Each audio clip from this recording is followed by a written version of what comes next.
বন্ধুরা, যাকে দেখতে পাচ্ছেন আগের দিন আমি এর হাতে প্লাস্টার করেছিলাম, কিন্তু অনেকটা উইক ছিল।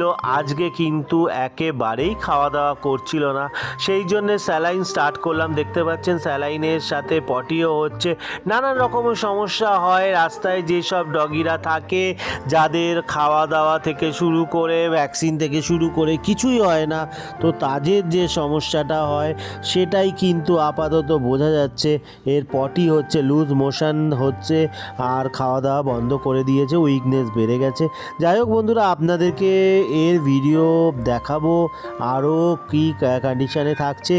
কিন্তু কিন্তু খুবই খারাপ লাগছে দেখে যে আমি প্লাস্টার করলাম ওকে ভালো করার জন্যে, কিন্তু তারপরে যেসব সমস্যাগুলো দেখা যাচ্ছে, নাক পুরো বন্ধ হয়ে গেছে, অতিরিক্ত কফ, সব মিলিয়ে মিশিয়ে ওর যে কন্ডিশান আজকে দেখতে পাচ্ছি ভালো লাগছে না।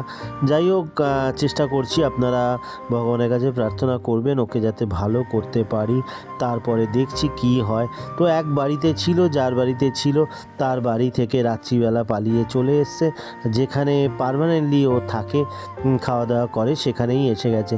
তো আমি নাকগুলো পরিষ্কার করে দিচ্ছি, দুটো নাকই পুরো জাম হয়ে গেছে। তো খারাপ লাগে দেখলে, তো যতটা পারি ততটা সেবা দেওয়ার চেষ্টা করি। আর নাক যদি ক্লিন থাকে, ক্লিয়ার থাকে, তাহলে কিন্তু এই যে শ্বাসের একটা কষ্ট হচ্ছে, তো সেই কষ্টটা হবে না। সেই জন্যে আমি ওকে আজকে পরিষ্কার করে দিচ্ছি। খুবই অ্যাডজাস্ট করছে প্রথম দিন। যাই হোক, প্লাস্টার করেছি তখনও অতটা অসুবিধা করিনি, আজকেও করিনি।